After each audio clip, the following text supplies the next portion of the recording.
Welcome back to आओ सीखिए आज। आओ सीखिए आज के चैनल में आप सभी का स्वागत है। ये हमारा फ़ोन नंबर है। अगर आप हमारी कोचिंग ज्वाइन करना चाहते हो तो इस नंबर पे कॉल कर सकते हैं। चलिए क्लास शुरू करते हैं। पहले आप मेरी वीडियो को सब्सक्राइब कर लीजिए, उसके बाद एक घंटी बनी हुई आएगी, उस पर क्लिक कर लीजिए। 1 महीने के बराबर 1 दिन में सिखा दूंगी। पहला दिन। आपको यकीन नहीं हो रहा क्या ये सिर्फ एक थंबनेल है या ये सच में होने वाला है? तो ये बिल्कुल सच है। 1 महीने का कोर्स 1 दिन में सीखने वाले हैं आप। तो आइए शुरू करते हैं। क्या आप नो के लिए नहीं बोलते हैं या फिर नहीं के लिए नो बोलते हैं? तो ये बिल्कुल गलत है। क्या आपको अभी तक नहीं पता कि नो का मतलब नहीं नहीं होता है? आप कहेंगे ये क्या है? जी हाँ, इस वीडियो को देखने के बाद आप भी नो बोलने से पहले 2 बार सोचेंगे। तो फिर नॉट के लिए नहीं का यूज़ करते हैं? ऐसा भी नहीं है, लेकिन दोनों का अपना अपना एक तरीका है। अगर आप ये वीडियो देखते हैं तो आप चौंक जाएंगे कि ये बात हमें पहले क्यों नहीं पता चली। हम तो कहीं भी नो या नॉट बोल देते हैं या लिख देते हैं। आपने कभी सोचा कि नो और नॉट को 2 तरीके से क्यों लिखा जाता है और 2 तरीके से नो और नॉट का यूज़ क्यों किया जाता है? जबकि नहीं दोनों का मतलब आप समझते हैं, तो फिर नो और नॉट क्यों बनाया गया? आपको नहीं पता? क्या आप सोचते हैं थिंक का मतलब सोचना होता है? तो बिल्कुल गलत है। लिसन का मतलब सुनना होता है, ये भी आपका तरीका बिल्कुल गलत है। कम का मतलब आना होता है, बिल्कुल भी नहीं। स्टॉप का मतलब रुकना होता है, नहीं भाई नहीं।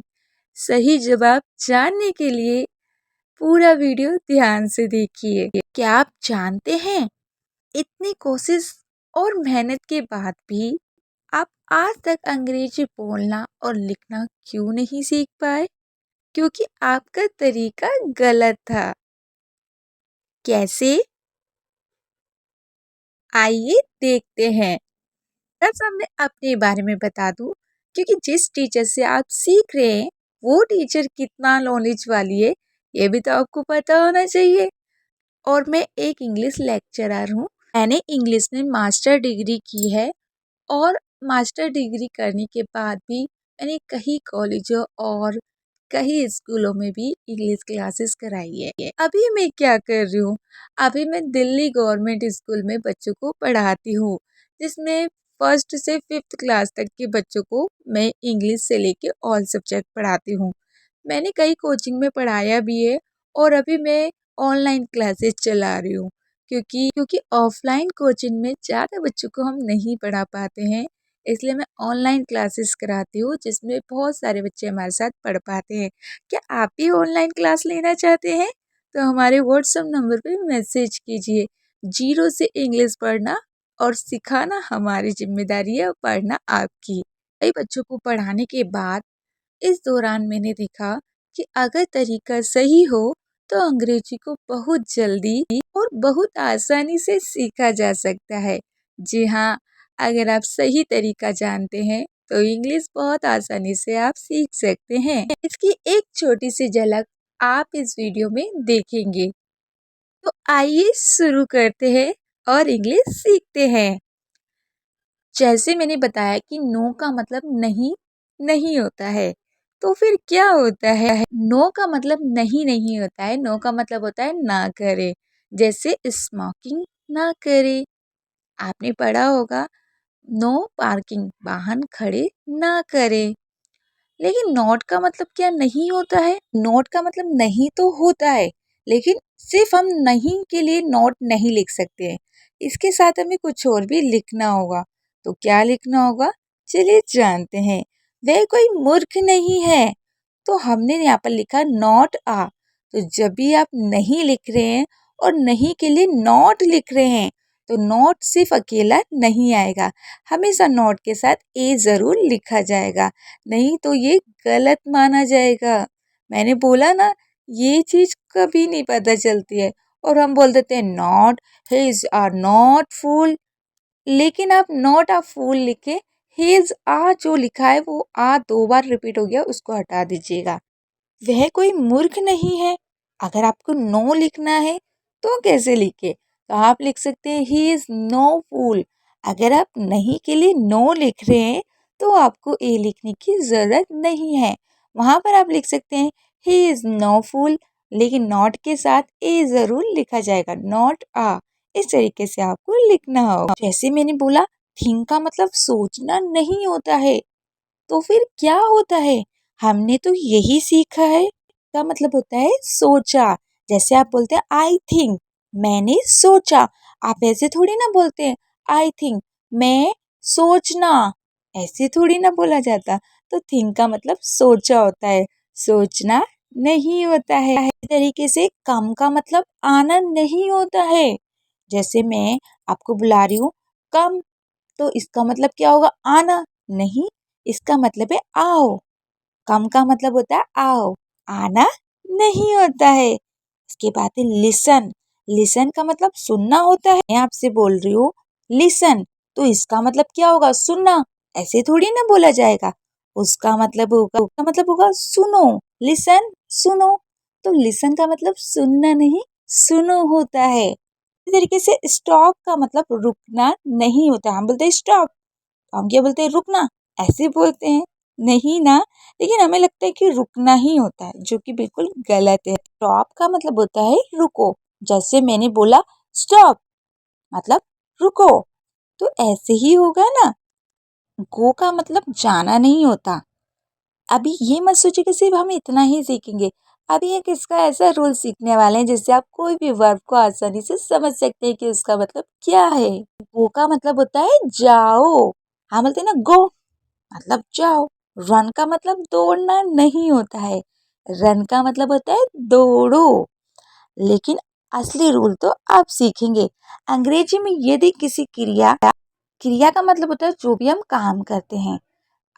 अंग्रेजी में यदि किसी क्रिया यानी कि वर्ब के साथ अगर आपको लास्ट में ना लिखना है, जैसे आपको बोलना है रुकना, तो रुकना बोलने के लिए आपको टू साथ में लिखना होगा, यानी कि टू स्टॉप टू। तो उसको मैं आपको अच्छे से समझाऊंगी। यानी कि अगर आप ना का प्रयोग कर रहे हैं, रुकना, बोलना, खाना, आना, तो उसमें टू का यूज किया जाएगा। जैसे मैंने बोला जाना, अब हमने बोला जाना, तो वहां पर हमें गो, तो गो हमें नहीं बोलना, हमें बोलना है टू गो। तो अगर कहीं पर भी टू गो लिखा है तो उसका मतलब जाना है। अगर सिर्फ गो लिखा है तो उसका मतलब जाओ है। इसी तरीके से अगर टू कम लिखा है तो उसका मतलब आना है। लेकिन अगर सिर्फ कम लिखा है तो उसका मतलब आओ है। तो अगर आपको आना लिखना है तो आपको टू के साथ लिखना होगा, तभी वो आना कहलाएगा, नहीं तो वो आओ कहलाएगा। इस तरीके से अगर आपको बोलना है दौड़ना तो आपको टू रन लिखना होगा। अगर सिर्फ रन बोलते हैं तो मतलब दौड़ो हो गया। इसी तरीके से सोचना के लिए आपको थिंक नहीं बोलना है, आपको टू थिंक बोलना है या टू थिंक लिखना है। अगर सिर्फ थिंक लिखते हैं तो सोचो हो गया। कहीं पर भी अगर ना नी ने आ रहा हो लास्ट में, जैसे पढ़ना या लिखना, बोलना, तो लास्ट में ना आता है, तो वहां पर हमेशा टू जरूर लिखें। लेकिन ये नियम हमारे लिए कैसे मददगार होगा? देखिए अगर आपको मददगार, आप सोच रहे हैं कि हमारे लिए किस काम का है, तो अगर आप कोई भी सेंटेंस बोल रहे हैं तो आपको नानी को पहचानना है। जैसे आपने बोला कम यानी कि जाना, और अगर आप सिर्फ कम लिख देते हैं सेंटेंस में तो वो सेंटेंस गलत हो जाएगा। तो आपको टू कम लिखना होगा, ये आपको पता होना चाहिए। और नी में कैसे लिखना है वो भी समझना चाहिए। मैंने लिखा मुझे क्रिकेट खेलना है, तो आपने देखा ना है, तो आई हैव टू प्ले। अब आप सिर्फ ऐसे लिखते आई हैव प्ले क्रिकेट, तो वो गलत हो जाता। आपको लिखना था टू प्ले। तो जहाँ पर भी खेलना लिखा है यानी कि लास्ट में ना लिखा है, वहां पर आपको वर्ब से पहले टू लिखना होगा। जैसे आपने लिखा मुझे सेब खाना है, तो यहाँ पर लिखा ना है, आई वॉन्ट टू ईट। अगर हम ऐसे लिखते आई वॉन्ट ईट एप्पल, तो वो गलत हो जाता। और हमें ये नहीं पता चलता था कि टू क्यों। मैं भी जब छोटी थी और मैं टू लिखती थी, तो मुझे सिर्फ इतना बताया गया था कि जैसे कहीं जाते हैं आते हैं तो वहां पर टू लिखते हैं, जैसे गो टू, कम टू। लेकिन ये नहीं पता था कि भाई टू सभी जगह लिखा जाता है। लेकिन जब मैंने इस रूल्स को फॉलो किया तो मेरी इंग्लिश भी बहुत अच्छी हो गई। और जब से मेरी इंग्लिश इतनी अच्छी हो गई कि मैं इंग्लिश के टीचर के साथ साथ आज आप लोगों को भी पढ़ा रही हूँ। तो अगर आप भी अच्छी इंग्लिश चाहते हैं तो इस चैनल को सब्सक्राइब ज़रूर कीजिएगा। आप लोग बोलते हैं मुझे अंग्रेजी सीखनी है, बहुत सारे मेरे पास व्हाट्सएप पे कमेंट आता है मुझे अंग्रेजी सीखनी है, मुझे कोचिंग करनी है। तो कैसे लिखेंगे? I want learn English, no I want to learn English. अब टू क्यों लिखा? क्योंकि नी है, तो जहाँ पर नी है, ना है, ने है होगा वहाँ पर टू लिखेंगे। समझ गए? तो ये जो सीख है, सीख के लिए हमने लर्न लिखा, नी के लिए टू लिखा। तो समझ में आया मेरे बहनों भाइयों? मुझे पढ़ना है, आई वांट टू स्टडी। आप ऐसे भी लिख सकते थे, आई वांट स्टडी, उसका मतलब हो जाता कि मुझे पढ़ना है, वो नहीं माना जाता। टू स्टडी का मतलब है पढ़ना है। तो आप लिखेंगे मुझे पढ़ है, वो तो गलत हो जाएगा। तो आपको टू ज़रूर लिखना है। ये टू में बहुत बड़ा राज है जो आपको आज ही पता चला होगा। नहीं पता चला हो तो कोई बात नहीं, लेकिन जब जागो तब सवेरा। यही तो मैं आपको बताने की कोशिश कर रही थी कि अगर तरीका सही हो ना तो अंग्रेजी को बहुत जल्दी और बहुत आसानी से सीखा जा सकता है। जी हाँ, तरीके से ही हम सही तरीके से कोई भी चीज़ को सीख सकते हैं। जैसे अगर आपको रोटी बनाना सीखना है तो आपको उसका तरीका सीखना होगा। चाहे वो छोटा काम हो, चाहे वो बड़ा काम हो, हर छोटे से बड़े काम के लिए हमें एक आसान टिप्स पता होना चाहिए जिससे हम उसे आसानी से पूरा कर सकें। तो मैं यही चाहूँगी कि आपको सही राह दिखाऊं और आपकी इंग्लिश बहुत अच्छी कर दूं और आपके सारे ड्रीम पूरे हो जाए। तो अगर आप भी सही तरीके से अंग्रेजी बोलना और लिखना सीखना चाहते हैं तो आपको कुछ नहीं करना है। इसके लिए आपको इस यूट्यूब चैनल को सब्सक्राइब करना होगा और अपना ढेर सारा प्यार देना होगा लाइक करके, और उन लोगों तक ये वीडियो पहुंचानी होगी जिन लोगों को कोई पढ़ाने वाला नहीं है, कोई उनकी मदद करने वाला नहीं है।